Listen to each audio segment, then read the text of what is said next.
नमस्कार विद्यार्थी मित्र हो, दी पॉलिटिक्स चॅनलवर आपल्या सर्वांचं स्वागत आहे. विद्यार्थी मित्र हो, आज आपण भारतीय राज्यघटनेची वैशिष्ट्ये BA सेकंड इयरचा भारतीय शासन आणि राजकारण हा जो पेपर आहे त्यामध्ये संविधानाच्या वैशिष्ट्यांचं एक टॉपिक आहे आणि त्या टॉपिकवर कशा पद्धतीने MCQ येतील हे पाहणार आहोत. तर विद्यार्थी मित्र, या चॅनलवर नव्याने आला असेल तर चॅनलला सबस्क्राईब करायला विसरू नका. अधिकाधिक विद्यार्थी मित्रांना हे चॅनल शेअर करा. तर पाहू आपण आज पहिला प्रश्न काय आहे तो. पहिला प्रश्न आहे, मूळ घटनेत किती कलमे आणि परिशिष्टे होती. आणि विद्यार्थी मित्र, आपल्या सर्वांना ज्ञात आहे की यामध्ये 395 कलमे होती आणि 8 परिशिष्ट होती. हे आपण लक्षात घेतलं पाहिजे. म्हणजे राज्यघटना जेव्हा स्वीकारण्यात आली तेव्हा किती होती हा तो प्रश्न आहे. आता 444च्या पुढं कलम गेलेली आहेत. त्यानंतरचा प्रश्न आहे, भारतीय संविधानाचे वर्णन भारतीय संविधानात भारताचे वर्णन कसे करते. भारतीय संविधान भारताचे वर्णन कसे करते तर ते राज्याचा संघ असे करते, युनियन ऑफ स्टेट्स असं करते. आणि म्हणून राज्याचा संघ हे आपण लक्षात ठेवलं पाहिजे. ही नेहमी परीक्षेमध्ये विचारल्या गेलेली प्रश्न आहेत. विद्यार्थी मित्र, पाहू यानंतरचा तिसरा प्रश्न आहे, भारतीय राज्यघटनेनुसार राजकीय शक्तीचा आधार काय आहे. भारतीय घटनेनुसार राजकीय शक्तीचा आधार भारतीय जनता आहे. त्यानंतरचा प्रश्न आहे, कोणत्या घटनादुरुस्तीद्वारे धर्मनिरपेक्ष हा शब्द घटनेत समाविष्ट करण्यात आला.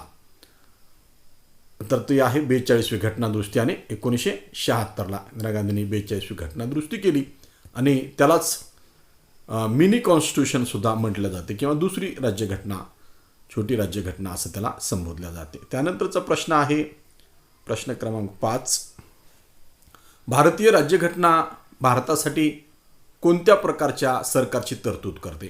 भारतीय राज्यघटना भारतासाठी संसदीय शासन प्रकाराची तरतूद करते. त्यानंतरचा प्रश्न आहे, भारतीय प्रजासत्ताकाचे घटनात्मक अध्यक्ष कोण आहेत. भारतीय प्रजासत्ताकाचे घटनात्मक अध्यक्ष राष्ट्रपती आहेत. हे आपण लक्षात घेतलं पाहिजे आणि म्हणून त्याचं उत्तर येईल राष्ट्रपती. त्यानंतरचा प्रश्न पाहू आपण. त्यानंतरचा प्रश्न आहे प्रश्न क्रमांक 7, घटनेत समाविष्ट केलेले नीती निर्देशक तत्वे जगाच्या कोणत्या घटनेने प्रेरित आहेत. हे आयर्लंडच्या घटनेने प्रेरित आहेत. आपल्या सर्वांना हे ज्ञात आहे, आयर्लंडची घटना. त्यानंतरचा प्रश्न आहे, केंद्र आणि राज्य सरकारामधील वाद मिटविणे कोणाच्या अधिकार कक्षेत आहे. तर हे आहे सर्वोच्च न्यायालयाच्या अधिकार क्षेत्रामध्ये ते येत असते आणि म्हणून त्याचं उत्तर येईल सर्वोच्च न्यायालय. त्यानंतरचा प्रश्न आहे, भारतीय संविधानाचे स्वरूप संघीय आहे का एकात्म आहे. आणि विद्यार्थी मित्र, आपण जर थोडा विचार केला तर आपल्या लक्षात येईल भारतीय संघराज्य संविधानाचं स्वरूप हे संघीय किंवा एकात्म असं दोन्हीचा समन्वय असलेला आहे. आणि म्हणून D.D. बसूंनी म्हटलेलं आहे की भारतीय संघराज्य हे अर्ध संघराज्य आहे.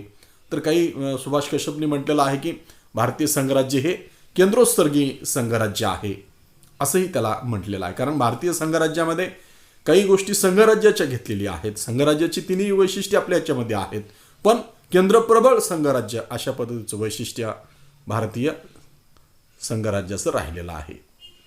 त्यानंतरचा प्रश्न आहे प्रश्न क्रमांक 10, संघीय संविधानाची दुरुस्ती प्रक्रिया लवचिक आहे की ताठर. तर ही संघीय संविधानाची दुरुस्ती प्रक्रिया ही ताठर आहे. कारण एवढं सहज असं जे भारतीय संविधानामध्ये दुरुस्ती करता येत नाही. 368 कलम जरी असलं तरी त्यासाठी 2/3 बहुमत असावं लागत असते आणि ही प्रक्रिया किचकट अशी प्रक्रिया आहे, म्हणून ती ताठर आहे. त्यानंतरचा प्रश्न आहे, घटनेत संघीय शासन व्यवस्था कुठून घेतली गेली आहे. तर ती कॅनडामधून घेतली गेलेली आहे. हे आपल्याला ज्ञात असलं पाहिजे. त्यानंतरचा प्रश्न आहे प्रश्न क्रमांक 12, घटनेतील आणीबाणीची तरतूद कुठून नमूद केली आहे. ती जर्मनीच्या घटनेतून घेतलेली आहे. जर्मनी आणीबाणी म्हटली की जर्मनीच्या घटनेतून घेतलेली आहे. भारतीय राज्यघटना प्रामुख्याने प्रभावित आहे. तर ती 1935च्या भारत सरकार कायदा ब्रिटिशांनी केला 1935च्या कायद्याने प्रामुख्याने प्रभावित आहे. या कायद्यातला 2/3 भाग भारतीय राज्यघटनेमध्ये आलेला आहे. त्यानंतरचा प्रश्न पाहू आपण. प्रश्न क्रमांक आहे 14, भारतीय प्रजासत्ताक व्यवस्थेचा आधार काय आहे. भारतीय प्रजासत्ताक व्यवस्थेचा आधार फ्रान्सची राज्यघटना आहे, फ्रेंच राज्यक्रांती. त्यातून आपण प्रजासत्ताकाचं तत्व घेतलेलं आहे. त्यानंतरचा प्रश्न आहे, संविधानात समाविष्ट असलेल्या मूलभूत कर्तव्यांसाठी प्रेरणास्त्रोत कोणता आहे? मूलभूत कर्तव्याचं प्रेरणास्त्रोत सोव्हिएत रशियाचे संविधान आहे. रशियाकडून आपण मूलभूत कर्तव्य घेतलेली आहे. ती सुरुवातीला आपण 10 घेतली होती सुवर्णसिंग समितीच्या शिफारशीनुसार, पण पुढे आपण 1986 मध्ये त्याचं रूपांतर आता 11 मूलभूत कर्तव्यामध्ये केलेलं आहे. आता घटनेत 11 मूलभूत कर्तव्य आहेत. त्यानंतरचा प्रश्न आहे, दुरुस्तीची प्रक्रिया जगाच्या कोणत्या घटनेने प्रभावित आहे? दुरुस्तीची प्रक्रिया दक्षिण आफ्रिकेच्या घटनेने प्रभावित आहे, घटना दुरुस्तीची प्रक्रिया.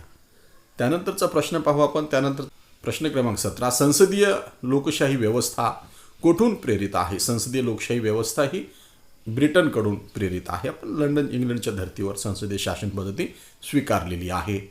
भारतीय संविधान समाजवादी व्यवस्थेवर भर देते का भांडवलदारी? तर हे मिश्र अर्थव्यवस्थेवर भर देते. म्हणजे 50% खाजगीकरण आणि 50% राष्ट्रीयकरण असा तो भाग आहे. आणि म्हणून समाजवादी व्यवस्था आणि भांडवलशाही व्यवस्था या दोन्हीचा मधला मार्ग म्हणजे मिश्र अर्थव्यवस्था ही राहिलेली आहे. हे आपण लक्षात घेतलं पाहिजे. त्यानंतरचा प्रश्न आहे प्रश्न क्रमांक 19, कोणत्या घटनादुरुस्तीने प्रौढ मताधिकारासाठी वयोमर्यादा 21 वरून वाढवली? 21 वरून ती 18 केलेली आहे आणि ती आहे 61वी घटनादुरुस्ती 1989ला झालेली. त्यानंतरचा प्रश्न पाहू आपण. त्यानंतरचा प्रश्न आहे प्रश्न क्रमांक 20, भारतीय संविधान कोणत्या वर्षी स्वीकारण्यात आले? भारतीय संविधान 26 नोव्हेंबर 1949ला स्वीकारण्यात आलेला आहे. त्यानंतरचा प्रश्न आहे प्रश्न क्रमांक 21, मिनी संविधान कशास म्हणतात? 42व्या घटनादुरुस्तीला मिनी संविधान असे म्हणतात. हे आपण लक्षात ठेवलं पाहिजे. त्यानंतरचा प्रश्न आहे प्रश्न क्रमांक 22, कोणत्या कलमात संविधान दुरुस्तीच्या प्रक्रियेचा उल्लेख करण्यात आलेला आहे? आणि हा 68व्या कलमामध्ये संविधान दुरुस्तीच्या प्रक्रियेचा उल्लेख करण्यात आलेला आहे. 368 हे आपल्या लक्षात असलं पाहिजे.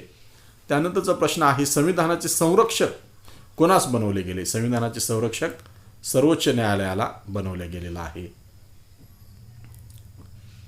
आपण पाहतो की केशवानंद भारती खटल्यामध्ये न्यायालयाने मग कसा निकाल दिला. घटनेची बेसिक स्ट्रक्चर कायदेमंडळाला बदलता येणार नाही. त्यानंतरचा प्रश्न आहे प्रश्न क्रमांक 24, संविधानाचा आत्मा कोणाला म्हटले गेले आहे? संविधानाचा आत्मा घटनात्मक उपायाचा अधिकार कलम 32ला म्हटला गेलेला. बाबासाहेब आंबेडकरांना विचारलं, बाबासाहेब आंबेडकर म्हणाले की मूलभूत अधिकारांबद्दल दाद मागण्याचा जो अधिकार ज्याला आपण घटनात्मक उपायाचा अधिकार म्हणतो, हा भारतीय राज्यघटनेचा आत्मा आहे. आणि पंडित नेहरूंना विचारलं तर पंडित नेहरू भारतीय राज्यघटनेच्या उद्देश पत्रिकेला आत्मा म्हणतात. आणि म्हणून मग आपण पाहिलं पाहिजे शब्द समोर काय आहे. पंडित नेहरूंनी कशाला घटनेचा आत्मा म्हटलं तर ते प्रास्ताविकाला म्हटलेलं आहे, उद्देश पत्रिकेला म्हटलेलं आहे. पण आंबेडकरांच्या मते भारतीय संविधानाचा आत्मा घटनात्मक उपायाचा अधिकार कलम 32ला म्हटलं जाते. कारण किती अधिकार दिले यापेक्षाही ते अधिकाराची दाद मागण्याची व्यवस्था आहे की नाही यावर ते अधिकार अवलंबून असतात. आणि म्हणून कलम 32 हे भारतीय राज्यघटनेचा आत्मा ठरते. त्यानंतरचा प्रश्न आहे, राष्ट्रपतींना व्यवसाय चालवण्यास कोण मदत करते? तर ते मंत्री परिषद मदत करत असते. त्यानंतरचा प्रश्न आहे, घटनेच्या कोणत्या कलमात 42व्या दुरुस्तीपूर्वी घटना दुरुस्तीपूर्वी धर्मनिरपेक्ष हा शब्दाचा उल्लेख होता असं म्हटलेलं आहे, उल्लेख आहे? तर ते कलम आहे कलम 25(2).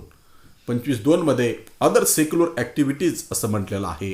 म्हणजे सामाजिक, आरोग्य, नीतिमत्ता अशा 4 कंडिशन घातलेले आहेत. कायदा सुव्यवस्था, आरोग्य आणि नीतिमत्ता, फायनान्स असे 4 कंडिशन घालून अदर सेक्युलर ॲक्टिव्हिटीज असा शब्द त्याच्यामध्ये आलेला आहे. आणि म्हणून धर्मनिरपेक्षता हा शब्द उद्देश पत्रिकेत घातला अथवा न घातला फारसा फरक पडणार नव्हता. कलम 25 हे धर्मस्वातंत्र्य देत असताना अशा कंडिशन घालून धर्मस्वातंत्र्य देते. आणि म्हणून भारतीय राज्यघटनेच्या कलम 25 मध्येच सेक्युलरिझमची व्यवस्था आहे हे ते दाखवते आहे. तर धन्यवाद विद्यार्थी मित्र. अशा पद्धतीने आपण 26 महत्त्वाची प्रश्न भारतीय संविधानाच्या वैशिष्ट्यावर पाहिलेली आहेत. निश्चितच हा व्हिडिओ आपल्याला उपयोगी होईल.